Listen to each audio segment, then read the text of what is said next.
دوستو drama serial دیوار کی ڈرامے کے نئے پرومو جذبات ایک ایسے تلاطم کو ظاہر کرتا ہے جہاں محبت، نفرت، بے بسی اور انا کی جنگ اپنے عروج پر پہنچ چکی ہے۔ کہانی کے اس موڑ پر گھر کے اندرونی حالات اتنے بگڑ چکے ہیں کہ اب ہر رشتہ ایک آزمائش بنتا جا رہا ہے۔ شاہ رخ کی حیوانیت اور گڑیا باجی کا رد عمل۔ آغاز ہی ایک انتہائی سنسنی خیز اور دل دہلا دینے والا منظر سے ہوتا ہے۔ شاہ رخ جو اپنی طینت اور اختلاق سے پہلے سب کے لیے دردسر بنا ہوا تھا، اس بار اپنی تمام حدیں پار کر دیتا ہے۔ وہ گھر میں موجود ماریا اور گڑیا باجی سعدیہ پر انتہائی گھٹیا، بے بنیاد اور شرمناک الزامات کی بوچھاڑ کر دیتا ہے۔ اس کی زبان سے نکلنے والا ہر لفظ زہر میں بچھا ہوتا ہے۔ گڑیا باجی جو پہلے ہی بہت سے صدمے برداشت کر چکی ہیں، اس طوفان بدتمیزی کی مزید برداشت نہیں کر پاتی۔ ان کا ضمیر اور ان کی غیرت انہیں اس بات کی اجازت نہیں دیتا کہ وہ اس غلاظت کو خاموشی سے سنیں۔ وہ غصے سے کانپتے ہوئے آگے بڑھتی ہیں اور شاہ رخ کے منہ پر ایک ایسا زوردار اور کرارا تھپڑ جڑ دیتی ہیں جو پورے گھر میں گونج اٹھتا ہے۔ خوفناک حادثہ اور خون آلودہ فرش۔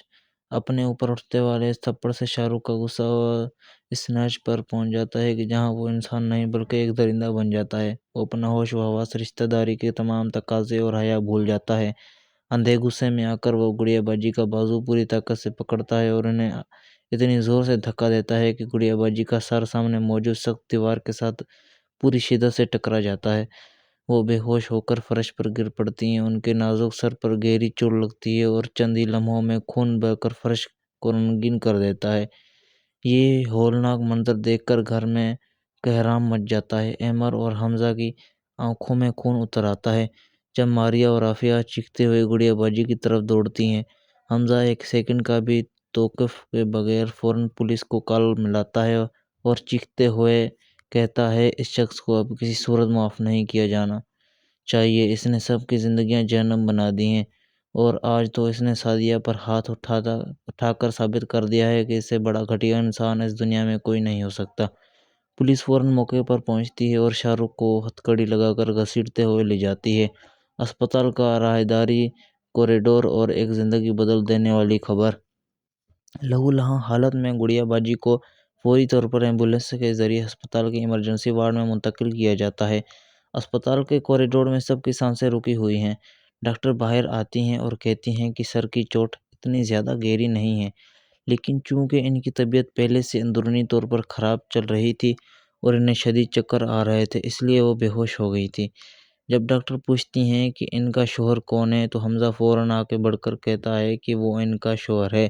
اس پر ڈاکٹر کے چہرے پر مسکراہٹ آ جاتی ہے اور وہ ایک ایسا جملہ کہتے ہیں کہ جو ماحول کا سارا رنج و غم بدل دیتا ہے، آپ کو بہت بہت مبارک ہو، آپ باپ بننے والے ہیں۔ سر کی چوٹ کی وجہ سے نہیں بلکہ اس خوشخبری اور اندرونی کمزوری کی وجہ سے یہ بے ہوش ہوئی تھیں، کیونکہ ان کی حالت اب دو جان ہو چکی ہے۔ یہ سننا تھا کہ حمزہ کا دل باغ باغ ہو جاتا ہے، اس کے چہرے پر خوشی کی لہر دوڑ جاتی ہے اور وہ فوراً عمر اور عافیہ کو یہ خوشخبری سناتا ہے۔ ہر طرف ایک پل کے لیے خوشی کا سماں بن جاتا ہے۔ گڑیا باجی کی بے رخی اور حمزہ کے دل شکستگی۔ کچھ دیر بعد جب گڑیا باجی ہوش میں آتی ہیں اور بستر پر لیٹی ہوئی ہوتی ہیں تو حمزہ محبت سے ان کا ہاتھ اپنے ہاتھوں میں لے کر چومتا ہے اور کہتا ہے کہ انہیں نے اسی دنیا کا سب سے بڑا تحفہ دے کر اسے مکمل کر دیا ہے۔ لیکن حیرت انگیز طور پر یہ خبر سن کر گڑیا باجی کے چہرے پر خوشی کے بجائے گہری اداسی اور ناگواری کے بادل چھا جاتے ہیں۔ ان کا رنگ فیکا ہو جاتا ہے۔ وہ حمزہ کا ہاتھ ہٹا کر کہتی ہے کہ وہ اس بچے کے لیے بالکل تیار نہیں تھی۔ گڑیا باجی کا کہنا ہوتا ہے، میں تو صرف اور صرف اپنے پہلی بیٹی کی اچھی سے پرورش کرنا چاہتی تھی، مجھے اس وقت اور کسی اولاد کی کوئی خواہش نہیں ہے۔ تم کیوں نہیں سمجھتے حمزہ؟ حمزہ کا دل اس سرد ماری کو دیکھ کر بیٹھ جاتا ہے اور وہ صدمے سے کہتا ہے کہ کیا اس کی کوئی ذاتی خواہشات یا باپ بننے کے ارمان نہیں ہیں؟ عمر بھی کہتا ہے کہ گڑیا باجی ناانصافی کر رہی ہے، لیکن سعدیہ منہ موڑ لیتی ہے